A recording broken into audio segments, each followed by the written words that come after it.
Hello.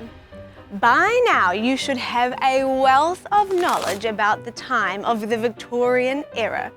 You know what school was like back then. You know what everyday life was like back then. You even know more about Queen Victoria herself. Now, I'm sure I can say that you would be glad that these Victorian times are over. But not all of it is. There are still some things and items that we use today that were made back in the Victorian times. So, let's play a game. I'm going to show you a photo of an item, and you have to decide whether or not that was made in Victorian times or it is a modern invention. Let's play Victorian or Not. Our first one is the pedal bicycle. Victorian! The first bicycle that is similar to what we have today was made in 1839. In 1872, the penny farthing bicycle was made and became hugely popular. Our second one are seeing eyeglasses. The answer is not. The first pair of glasses were invented in 1290 in Pisa in Italy. Our third item are stamps.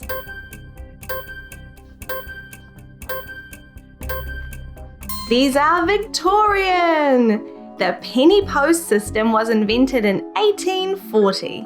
This was a more organized system that meant you could go send letters and choose a stamp that determined how far the letter could go.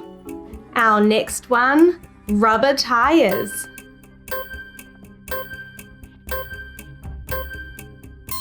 Victorian!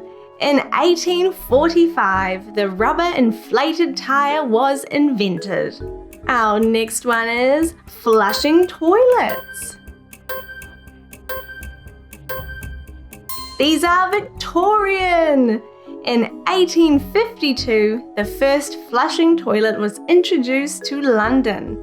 Before this, people would go to the loo in an outhouse which was unsanitary and plain old icky. The next one is teenagers. The answer is not. The term teenager came to be used in the 1940s. Now, teenagers were not invented, but because children would work and then marry really young, there was no in-between stage of a child to adult.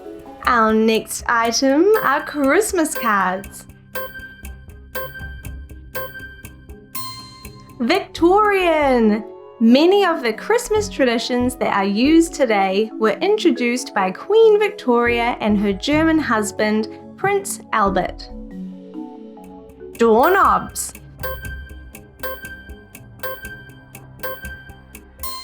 Victorian! Turning doorknobs were invented in 1878. Until then, there was only a handle to pull the door. The next one, perfume. The answer is not.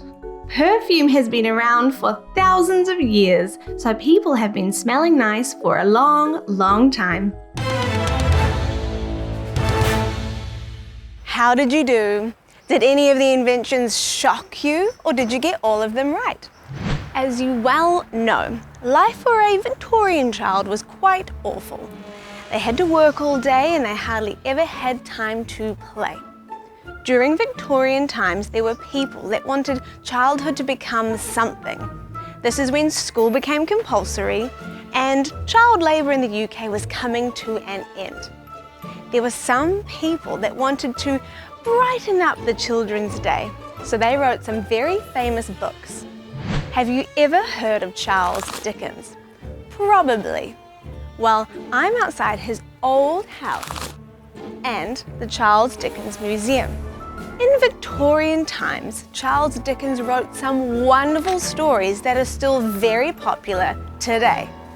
There is Oliver Twist, which is a story of an orphan boy that was sold to an undertaker, but he escaped to London.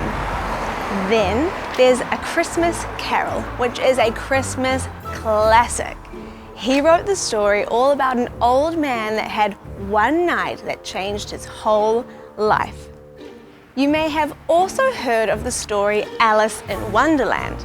This book was originally called Alice's Adventure in Wonderland. The author is a man called Charles Ludwig Dodgson, using the fake name Lewis Carroll. When he wrote this book, it was put under the category of literary nonsense, meaning that it was written for people that had a wild imagination. Now, this story was a game changer in the world of books. Hello! Do you remember when I was here at the Ragged School Museum? Well, I talked about a Victorian class that had 300 boys in it. Oh my goodness. Well, in that classroom of 300 boys, the teacher had a very interesting method of teaching. Because he couldn't teach to them all at the same time, he would gather a group of 30 boys and he would teach them the lesson. Then, hopefully those 30 boys were all listening very carefully and they would go and teach groups of 10. Then at the end, if they did a test, they should all know the same information. So, what you're going to do today is a very similar method of learning. Even though I know you don't have 300 people in your classroom, we're going to try something a little bit different. As you know, the Victorian children did a lot of learning through repetition. So, let's look at the money that was used during Victorian times. We have a guinea, pounds, shillings, pence, and farthings. So, everyone together needs to repeat this after me. There are 4 farthings in a penny. There are 12 pennies in a shilling. There are 20 shillings in a pound. There are 21 shillings in a guinea. Great! Now you need to pause the video here and repeat this 10 times. Off you go. Now that information has disappeared, you now have to be relying on your memories. Your teacher is now going to choose 5 children, and then they're going to teach you the activity and how you have to solve the question. Then those 5 children are going to take smaller groups and they are going to teach you. So make sure you're all paying attention so you can get the answer correct at the very end. Now this is going to be a bit tricky for some of you, so I want you to be paying lots of attention and I want you to work really, really hard. Good luck and I'll see you soon.